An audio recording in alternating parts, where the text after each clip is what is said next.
right. That's what experience will get you. That's what 50 pro fights will get you.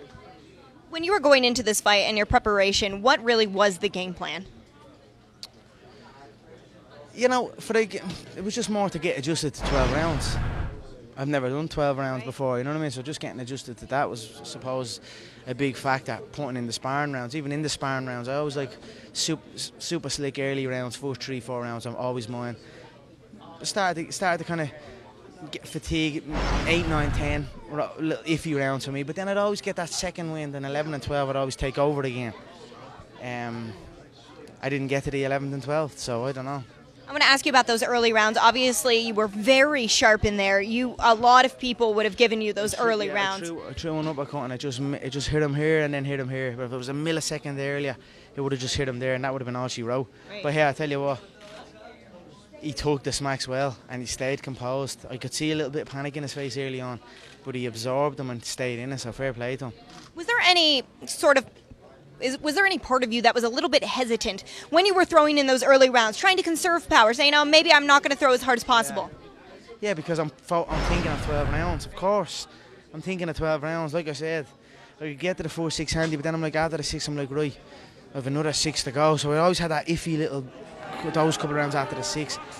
But then I'd see the finish line again, 11 and 12, 10, 11, 12, or even 11 and 12, and then I'd get that second wind again. So, of course, it was a 12 rounder. I'm not used to it, so I had to. That was what the focus of the camp was, to adjust to 12 3-minute rounds. Yeah, obviously. In that 10th round, had you known that the referee was going to stop it like that, without you being in severe danger, would you have maybe just been a little more defensive with your arms? Yeah, I should have just kept my hands up and stayed in tight. But I don't know. Whatever. He done well. What can I say? Do you feel like you earned the respect of the boxing community?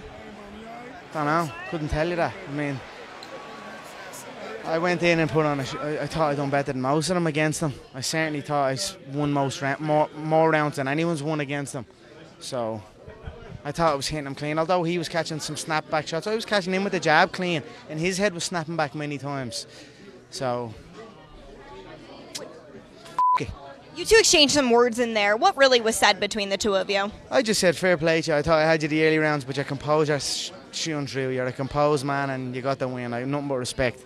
And then I was like, but when I got your back them times, it would have been over there and then. But that was what killed me, I think, because I blew energy taking his back, and then I'm like, I'm at his back, and then the referee separates it. So I enjoyed it though. Enjoyed it very much. The whole build-up was completely different. So.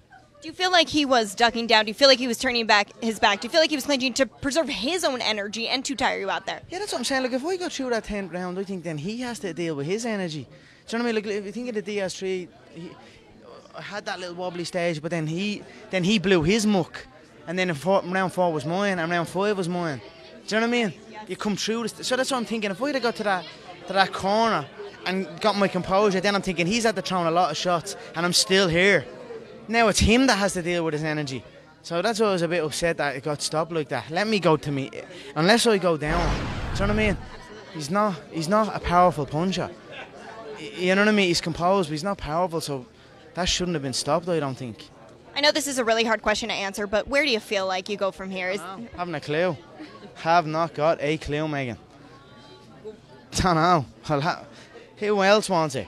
Who's next? I don't give a bollocks.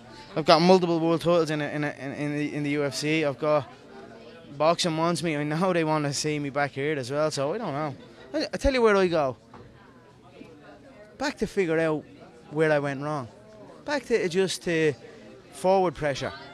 Back to, because at range, no one can beat me. Nobody can touch me. It's when he changed up, put his hands up to his ears, and put his forehead on my chest, and I'm like that, and I'm blowing shots off his arms. That's what kind of got me. I tried to peel the glove a few times. I hit him a few times, tried to peel the glove. But he's composed, and that's it. I'm going to get better at that. At an opponent sitting here and letting the shots go. So if you look at the DS3, that's what he done. He came in like that and started digging in. And then that's what Floyd done after the first 4 rounds, because he had to do that because he was getting picked off. I'm going to get better at that and then come back. That's it. Well, I have no doubt, and I look forward to watching your journey. Conor, thank you so much for speaking to us all these weeks throughout camp. It has been an honor and a pleasure. Thanks so much. Thank you so much.